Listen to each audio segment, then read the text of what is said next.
viewer Adhiraj calling in from Kolkata this morning. How wonderful to be sharing this glimpse of history with you, Mr. Adhiraj. What would you like to say?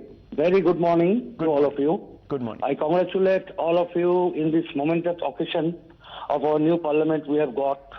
We don't have any colonial presence right now. It's true. This is a very new parliament. I want to congratulate the Prime Minister for building such a magnificent airport that we are proud for. Well, and the opposition has made us ashamed by their deeds. Well, we'll focus on the opposition in a little while. They also have a right to express themselves in a democracy, but they must choose the moment, some people are saying, when they need to register a protest and perhaps be a little more mature, as one panelist said a couple of days back on this show. I also want to go across to Sri Lata, who's calling in from Hyderabad. Good morning. Go ahead with your views. Good morning. Good morning. And good morning to everybody, the other panelists as well. Good morning. I'm calling from Hyderabad. I would like to say that it is an extremely proud moment, and it was delightful. It was really, heartful. And I would say that there was a divine presence in this inauguration from all the religions, across all the religions. It definitely makes a lot of, it gives out a message that we should all live in harmony. That's right. I wish the opposition also should have realized, even they would have felt the divine presence. Well, maybe it's not too late. Who knows? Indian democracy has thrown up many surprises. Let me bring in Neerja Chaudhary and Shekhar Iyer ji this morning. Good morning to you, both of you. Historic morning for all of us. Monumental occasion this. Neerja Chaudhary, of course, you have glimpsed history for many, many decades as a journalist. Both you and Shekhar Iyer, senior journalists who've been around. Of course, sir, obviously. Don't leave me alone. We can't leave you out. You're going to be glimpsing it again. You're going to go down to the parliament, I believe, in a short while. Yes, we are very privileged to have senior journalists amongst us who... We three put 150 years of service to the parliament. There you go. Yes, because you also covered that. Neerja Chaudhary, how do you define what we are seeing this morning?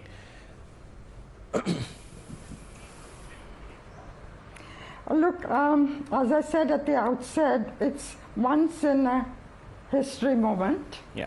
A new parliament for India.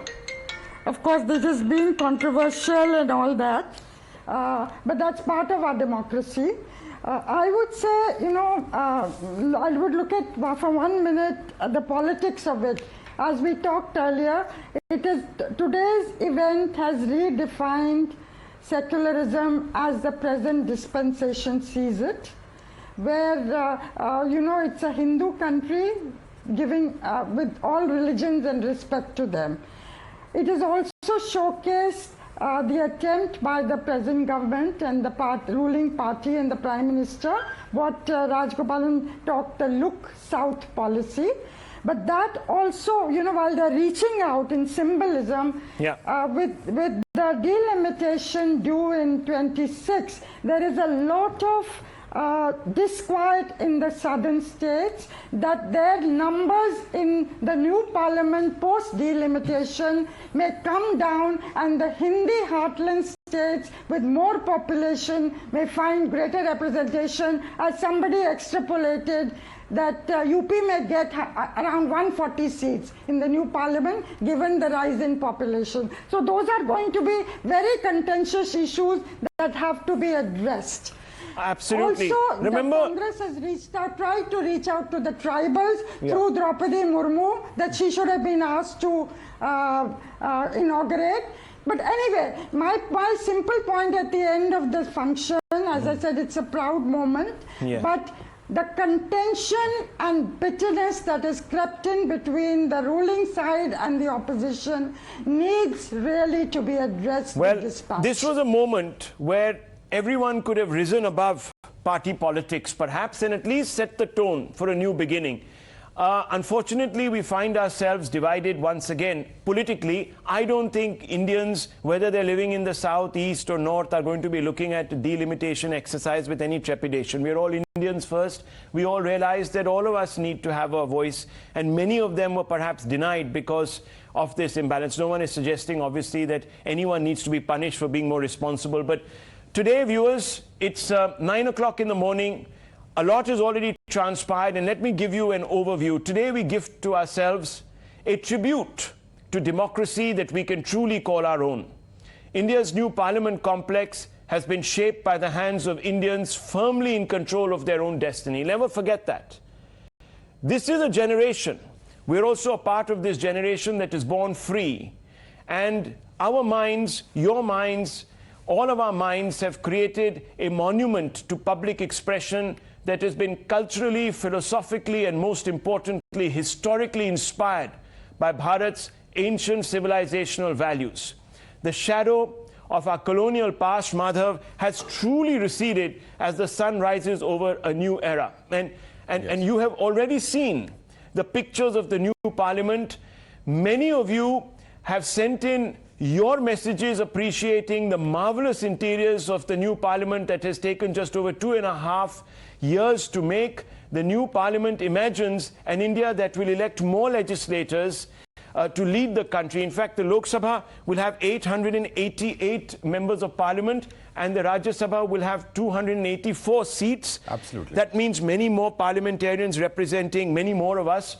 The Prime Minister performed the puja at the new complex and has also dedicated the sacred sengol, the scepter of righteousness that draws its symbolic value from a Chola era ceremony, to the nation by placing it besides the Speaker's podium in the Lok Sabha. Absolutely. And in fact, the Prime Minister hoping that this symbol will serve as a reminder to MPs to perform their duty according to principles of India's ancient dharma. In fact, he's been tweeting about the same and speaking about the need for the country's leadership to ensure that they capitalize on this new beginning in our 75th year of freedom and usher in a new brand of truly bipartisan and representative democracy. Symbols have a massive role to play, but in the end, they are only as substantive as those that would wield them. And clearly, Rahul, one of the big messages that the government and top sources in the government have been trying to say is that we are now literally getting rid of a part of our colonial past. The entire architecture, the entire shape of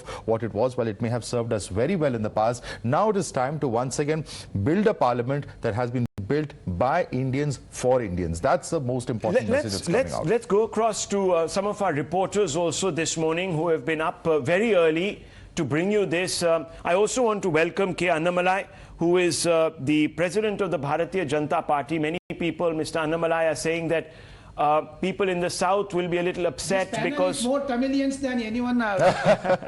You have brought all Tamilians. Annamalai, me, Shekhar, Dushyant Sridhar. I am half Kannadiga and half Kashmiri. So I bring both a mini parliament. Both parts of the country together. So that's, I think we're all speaking for our country. K. Annamalai is with us. And how wonderful to see David Frawley, an American Hindu scholar who's dedicated years of his life to bring to us some of the great virtues of our civilizational past in his writings.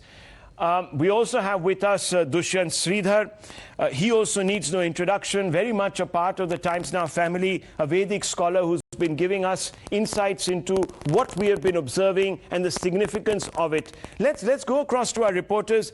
Madhav, of course, in a short while, will also be in there in the gallery. I'm sure you're very excited about seeing this curtain go up, really. No two ways about it, Rahul. It's a new parliament. It's a new system that we'll literally be having over there. And what really are the arrangements, because it's at a much grander scale. The chambers themselves are much huger. They're about twice the size of the existing chambers that exist inside the parliament because the capacity speaks for itself. Inside the Lok Sabha chamber, for instance, there will be close to about 1,000 persons who can be seated at the same time, particularly when joint sessions take place. So that's the kind of capacity we're talking about, and certainly will be a very important moment. I've been covering Parliament, perhaps not as long as Mr. Rajgopal and several of other panelists, but over the last 15 years or so that I've been looking at Parliament, this is perhaps the one moment that has excited all because of, what exactly will we be seeing over here in terms of the facilities. Let's go across to Pragya.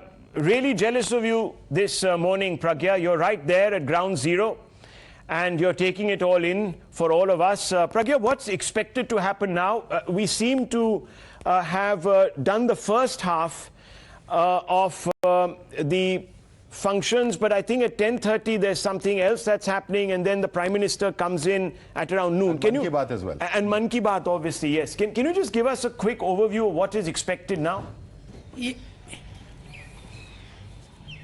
Yes, after the Prime Minister leaves Parliament, there is going to be the Mann Ki Baat, which is from 11 to 12 an hour. That is broadcast at the end of the Sunday month. We will see that, and also then he'll come back. Then there will be address, presidential address will be read out also, and also messages from other people. After that, Prime Minister will address the gathering, and that gathering is supposed, and the address is supposed to be very significant and crucial one, as that will give a vision to all the MPs present there and also the leaders present there on what to do. It is considered to be very significant address vis-a-vis 2024 Lok Sabha election also, and also the message that these leaders need to take to the electorate. And also there could be, we may be seeing how proud that Prime Minister would be to dedicate the sengol, rededicate sengol to the Parliament, the symbol of dharma also, and how the state, how the country should be ruled. If you remember when Prime Minister spoke about Paanch Pran, he said that there should be no symbol of slavery that should be left in the country, and this is the step in that beginning. And he also said another Pran said that we should take pride in our culture, and this is exactly what he's been doing. So doing away with the slavery symbol and ensuring that each Indian present in the country or abroad take pride in the culture that we have forgotten, or that has been relegated to the margins of the civil in the history. So that's all a of very this good will point. be listening. The address is going to be very crucial, and this will followed by a meeting of BJP ruled state with the Prime Minister. Well, Aishwarya is also there with us. Aishwarya, any ideas on what the Prime Minister is going to be speaking about, not just in the Mann Ki Baat, but also in his address, as I come to you and then go straight across to Mr. Annamalai as well as David Frawley. So, over to you, Aishwarya. Quick outline of what the Prime Minister might be saying today morning. Well, this is going to be a momentous occasion for just not the entire country, but also at the Mann Ki Baat is a special edition, as we are getting to understand that Prime Minister will be addressing to all those people who have been involved in building this new parliament, and all those Shramjeevis will be addressed in this particular Mann Ki Baat. We have been told that this will be dedicated for the new parliament building, and the Prime Minister will be speaking his heart out to each and every one as he had dedicated the new parliament building to the nation today. Okay, let me bring in Mr. K. Annamalai. Very good morning to you, Mr. K. Annamalai. This is history, a whole generation witnessing an event that is a rich tribute to our democracy. The last time an event of this scale unfolded before us was on the midnight of 1947, August 14th, going into August 15. That was the tryst with the midnight hour. A large number of Indians, almost 70% of them under the age of 30, missed that occasion. But today, we're seeing something as monumental. K. Annamalai, your thoughts this morning. And also, I just wanted to ask you, because you've tweeted some interesting insights into what we witnessed. But I want to also ask you, there are many people who are saying that the delimitation exercise that is going to take place will have a bearing on the southern states, and it might leave some people dissatisfied. How do you see that also? So, over to you. Good morning, sir. Good morning. This is a great moment. This is a historic moment for all of us. None of us could believe this could happen in our lifetime. Even the small vestiges of colonial past is getting thrown to the dustbin today. And we are truly honored that sengol from our very rich culture, Sanatana Dharmi culture, which is binding all of us as true Bharatiyas today. We are witnessing in Parliament that to given the pride of place right next to the Speaker, reminding everybody the duty of Dharma. And with respect to a specific question of delimitation that is happening in 2026, none of us are worried, sir, because the reason is very clear. And whenever the delimitation happens, it has to happen. In such a vast, complex country, diverse country, it has to happen. More number of MPs has to come. And we are very, very sure when it happens, the interest of all states should be taken care. The basis of population, the basis of other things also would be taken care. With a sense of true dharma. And none of us in the southern states are worried. Specifically in Tamil Nadu, we are worried. And end of the day, Parliament represents the will of people, all the 142 crore will of people. And this is not to get into panicky mode on a great historic day like today. And it will be adequately taken care. We are absolutely clear. And we are looking forward to the new set of MPs who will get in Parliament from 2024, who will strengthen our Honorable Prime Minister Narendra Modi's hand in a much, much, much bigger way, sir. Well, you know, I think, Madhav, this business about delimitation and its effects, etc., this is really being pushed by a large number of political parties who don't have much of a presence in the north. Because if you really look at the numbers even now, it's not as if the state of Uttar Pradesh, that sends almost double the number of MPs to Parliament than a state like Tamil Nadu. So you have obviously a preponderance in the north, even today. I think this is more of a sort of fear-mongering on the part of an opposition that believes that, oh, since we're not strong in the Hindi belt and the BJP is and this, that, the other, they might sort of get left out in the sweepstakes. What do you think? Well, 2 points. One is that delimitation is in itself a very complicated exercise. There's no two ways about it because a lot of concerns have to be taken. As Mr.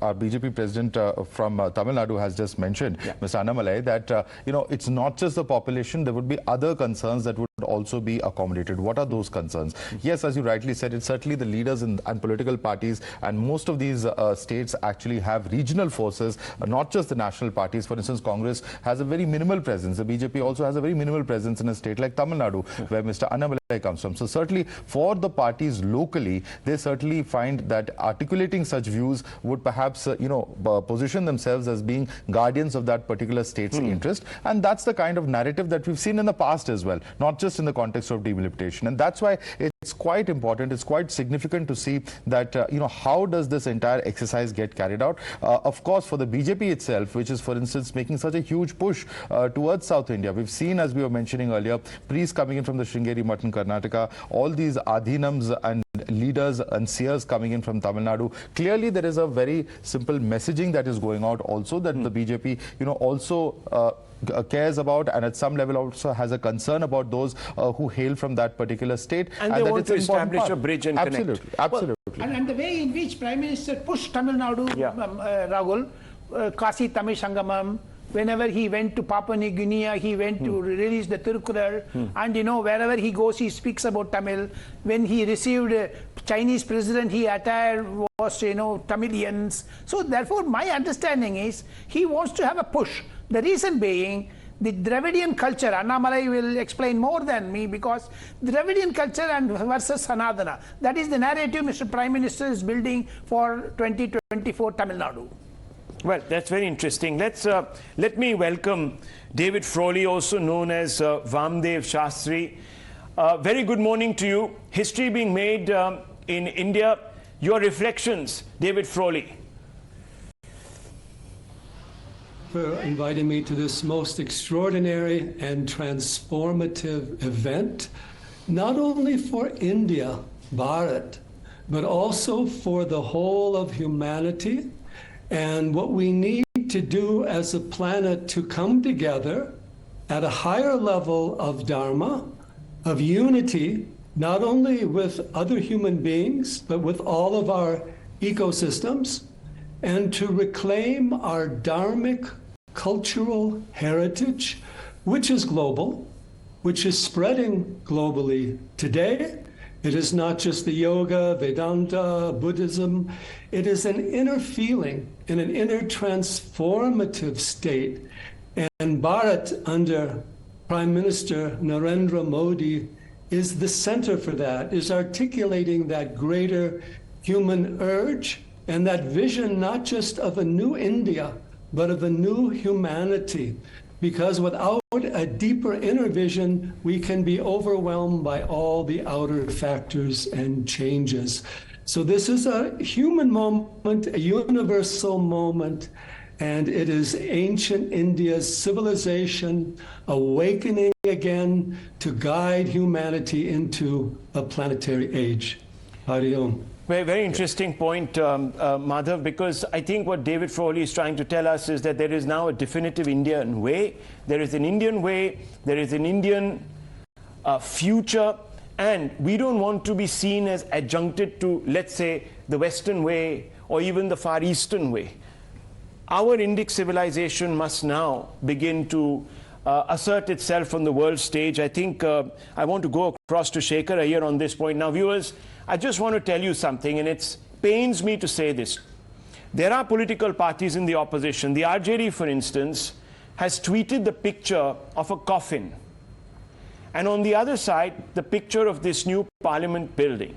Now, viewers, just think about it. On a day like this symbolism, this comparison, I don't think does justice to anyone who considers themselves a proud Indian. Today is not the day to score political points against the government of the day. This plan for this parliament was approved as part of the larger makeover of what is now known as Kartavya Path.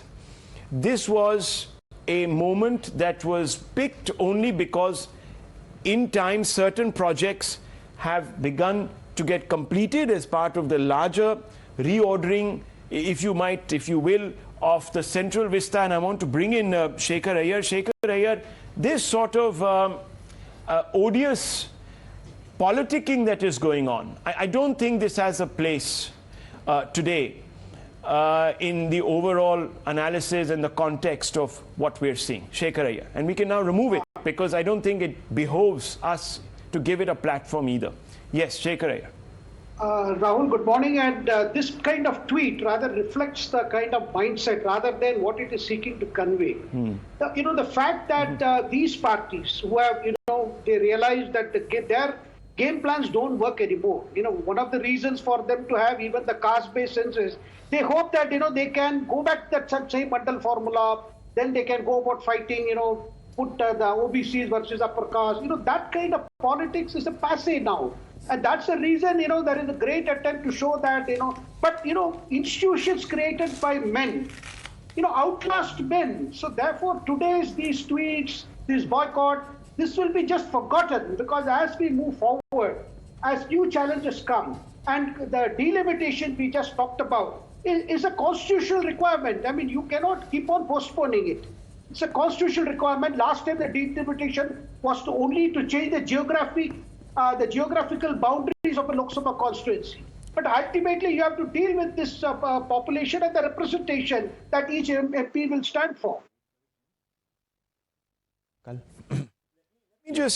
me just bring in Mr. Annamalai. Mr. Annamalai, the expression of churlishness on the part of the opposition may be misplaced on an occasion such as this, but there is an underlying problem, isn't there? And who takes it upon themselves to bridge this yawning gap today, trust deficit, call it what you want to, between the treasury benches and the opposition? The way the Honorable Prime Minister has gone about the project, like you mentioned, the Kartavya path to the new parliament, I don't think any other Prime Minister, any other political leader can accommodate diverse viewpoints like what he has done today. He has taken a lot of viewpoints, made it a mission to construct this new parliament. And this new parliament is needed. 888 people are at least the present set of parliamentarians that is needed. And nobody can be more accommodated, right from the invitation. It's a government function. Press meets happening across all states. Even in Tamil Nadu, the ruling DMK was part of the press meet. The ruling DMK has sent one minister who was sitting along with the Honorable Finance Minister in the official press meet in Rajpur. I don't think it can be more accommodating. But still, in this case, we are talking about dharma. Are the MPs really doing their duty? Are they really the MPs upholding their dharma? The MPs are no more a mere member of a political party. They are representing 10 lakh, 12 lakh, 13 lakh, 14 lakh population in the parliament. just boycotting because their party leaders have given a one-line statement, don't go. And what is the message they're conveying? The whole idea of keeping the sengol is, more than the law, there is dharma above you. And you got to uphold the dharma and live by the rules of dharma. And I'm not seeing the 19 different political parties upholding the dharma today. The kind of tweets make, the kind of statements they make, they simply believe this is also a place where they can play politics. And today is not the day for politics, sir. Today is the day where all the... Yeah, I just want to come in. Go ahead. Please go ahead, Mr. Annamalai. Today is the day where all the 142 crore Indians we are showing as a common symbol that this new parliament is going to be the future of India, future of Bharat. In this day, if they chose to play politics, you mentioned that tweet where somebody wants to put a picture of a coffin. Maybe they can imagine in their mind that is how, but that is not going to be. And you cannot be more accommodative, sir. In the spirit, he has taken along everybody. He has make sure that it is the collective will of India that is getting represented today. I feel very, very sad when some political parties have taken a line. They have put their family's interest, party's interest ahead of India, which is not only very unfair, which is very sad. And to say it is adharmic also. I don't think it is very dharmic what they are doing next. Very interesting, because I just wanted to point out in context of the sengol and the dharma that Mr. Annamalai was talking about. There's a tweet from Mr. Chidambaram from little less than an hour ago where he says that Thiruvalluvar put righteous rule depicted by the sengol as one among the 4 virtues of the ruler. The other 3 are welfare, compassion, protecting the weak. In Kural 546, the poet also cautioned that the ruler will be victorious only if the sengol did not bend. This is ancient wisdom for India in 2023. So interesting, Mr. Rajgopal, that both sides are talking about righteousness. But this is a good point that you make also, I suppose, by quoting Mr. Chidambaram. The fact of the matter is, it's also presumptuous, and Swapan Das Gupta is here. Perhaps we can put that question to him. Very good morning to you. Historic morning, Mr. Das Gupta. Let me ask you this. Rather presumptuous of the opposition to believe that all their constituents, all the 10, 12 lakh constituents, as Mr. Annamalai points out, would agree with their stand on boycotting a day such as this. First of all, before we get into the bipartisan, the partisanship of this whole exercise, I just want your reflections on what we are seeing today, the significance of this occasion, and we can then obviously pick up the thread on the second part of the question. Mr. Das Gupta, good morning. Well, I think, good morning. It's a very, very important day for India. The inauguration of a new Parliament House, it's not merely a building. Parliament has a certain very major symbolic significance in any government of the day. So when you move from an old Parliament, which I must say did serve its purpose and which will remain as a very sacred monument to us, when we move to something new, I think there is a need for that bipartisanship, which means, we swear when anyone takes oath as member of parliament, we swear by the constitution. We swear the oath is common to whether you are part of the ruling party or whether you're part of the opposition. It's a common duty which you have. And now you may fault the parliament, maybe, one room here should have been more, one room there should have been less, things like that. Those are issues which I think subsequently we can debate and explore. But for the moment, what's important is that here is a new symbol of a very new resurgent India which is coming about. And I fully agree with Mr. Annamalai when he said that the notion of dharma is very inbuilt into this entire system. And the sengol, whether it was lost for 75 years to the statecraft, that doesn't matter. What is important is that it's been restored to its full glory now, and it's symbolic, and it's a symbolic thing of coming together of various parts of India in this common endeavor. So I think in this historic day, it is very churlish on the part of some people to not attend on the ground that, so-and-so should have inaugurated it and not so-and-so. I personally believe that they missed out on a historic opportunity. And I think this will remain a little dark spot in this, when future historians write about it, they will always see this as a little dark spot in this whole occasion. But the opposition has, Madhav Das Gopalakrishnan here picked out the tweet of Mr. Chidambaram saying that, look, dharma, righteousness, the will to sort of act morally, etc., cuts both ways. So the opposition will say that, look, we've registered a protest in a democratic manner. We're allowed this.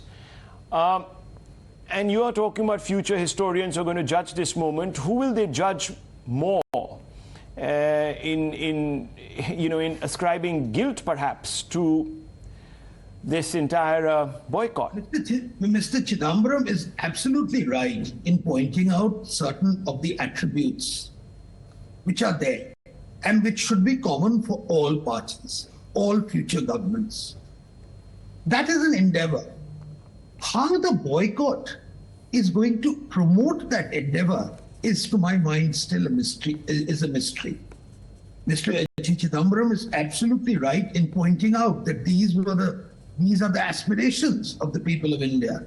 And I think no one would disagree with him on those issues. But where does that tie up with this? And he is, of course, trying to put it on a noble plane. Well, some other members of the opposition have gone down to very basic level. You might have criticisms over this facet of the Modi government, that facet of the Modi government. That's part of parliamentary democracy. But these are occasions when we set aside our differences and also point out that there is a common endeavor, right, which India moves towards. And it's that which I think has got a little soured, not entirely, but a little soured by this boycott. Okay.